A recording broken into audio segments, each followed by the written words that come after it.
ಸ್ನೇಹಿತರೆ, 2024ನೇ ಇಸ್ವಿಯಲ್ಲಿ 2 ಅತ್ಯದ್ಭುತವಾದಂತಹ ಹವ್ಯಾಸಗಳನ್ನು ನೀವು ನಿಮ್ಮ ಜೀವನದಲ್ಲಿ ಅಳವಡಿಸ್ಕೊಳ್ಬೇಕು. 2 ಹವ್ಯಾಸಗಳು ತುಂಬ ಶಕ್ತಿಶಾಲಿ ಹವ್ಯಾಸಗಳು. ಮೊದಲನೇದು, ಪುಸ್ತಕ ಓದೋದನ್ನು ಅಭ್ಯಾಸ ಮಾಡಿ. ಪ್ರತಿನಿತ್ಯ ಒಂದು 10 ಪೇಜಿಂದ ಶುರು ಮಾಡಿ.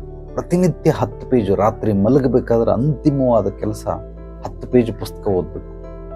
ಇದನ್ನು ನೀವು ಮಾಡ್ತಾ ಮಾಡ್ತಾ ಮಾಡ್ತಾ ಹೋದರೆ 1 ವರ್ಷದಲ್ಲಿ 3650 ಪುಟಗಳು ಓದಿರ್ತೀರ.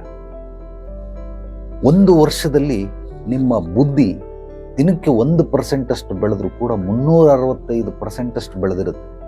ಅತ್ಯದ್ಭುತವಾದ ನನ್ನ ಜೀವನವನ್ನು ರೂಪಾಂತರಣಗೊಳಿಸಿದಂತಹ ಹವ್ಯಾಸಗಳಲ್ಲಿ ಇದೊಂದು.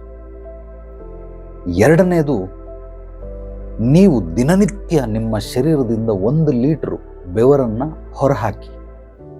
ಜಿಮ್ಗೋಗಿ, ವ್ಯಾಯಾಮ ಮಾಡಿ, ವಾಕಿಂಗ್ ಮಾಡಿ, ಜಾಗಿಂಗ್ ಮಾಡಿ, ಏರೋಬಿಕ್ಸ್ ಮಾಡಿ, ಯೋಗಾಸನ ಮಾಡಿ, ನಿಮಗೆ ಏನು ಇಚ್ಛೆ ಬರುತ್ತೋ ಆ ರೀತಿ ಕೆಲಸ ಮಾಡಿ. ಏನೂ ಕೆಲಸ ಇಲ್ಲ, ಯಾವುದೇ ರೀತಿ ಪರ್ಟಿಕ್ಯುಲರ್ ಆಗಿಲ್ಲ ಅಂದರೆ ಮೆಟ್ಲತ್ತಿ ಮೆಟ್ಲಿಳಿರಿ. ಯಾವುದೋ ಒಂದು ರೂಪದಲ್ಲಿ ಬೆವರನ್ನು ಹೊರಗಡೆ ಹಾಕಬೇಕು.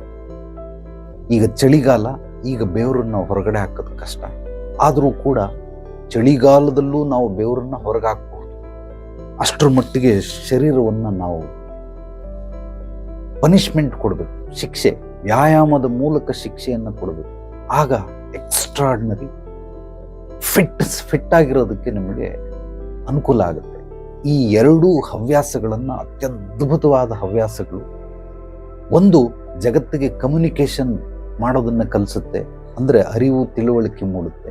ಅರಿವು ತಿಳುವಳಿಕೆ ಬಂದರೆ ಎಚ್ಚರಿಕೆ ಜಾಗೃತಿ ಬರುತ್ತೆ. ಇದೆರಡು ಬಂದರೆ ಪ್ರಜ್ಞಾವಂತಿಕೆ ವಿವೇಚನೆ ಬರ್ತದೆ.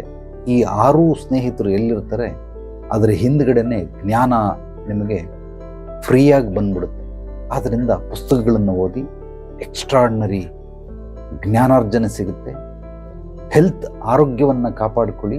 ವೆಲ್ತ್ ತಂತಾನಾಗೆ ಬಂದ್ಬಿಡುತ್ತದೆ. ಆರೋಗ್ಯ ಅನ್ನೋದು ತಲೆ ಆದರೆ ವೆಲ್ತ್ ಅನ್ನೋದು ಬಾಲ ಇದ್ದಂಗೆ, ಡೆಫಿನೆಟ್ಲಿ ಬಂದೇ ಬರ್ತದೆ. ತಲೆ ಬಂದ ಮೇಲೆ ಬಾಲ ಬರಲೇಬೇಕು, ಬಂದೇ ಬರ್ತದೆ. ಈ 2 ಅತ್ಯದ್ಭುತವಾದ ಹವ್ಯಾಸಗಳನ್ನು 2024ನೇ ಇಸ್ವಿಯಲ್ಲಿ ನೀವೆಲ್ಲರೂ ಅಳವಡಿಸ್ಕೊಳ್ಳಿ. ಇನ್ನೂ ಒಳ್ಳೊಳ್ಳೆ ಹವ್ಯಾಸಗಳಿಗೋಸ್ಕರ ಕೆಳಗಡೆ ಕಾಮೆಂಟ್ ಮಾಡಿ.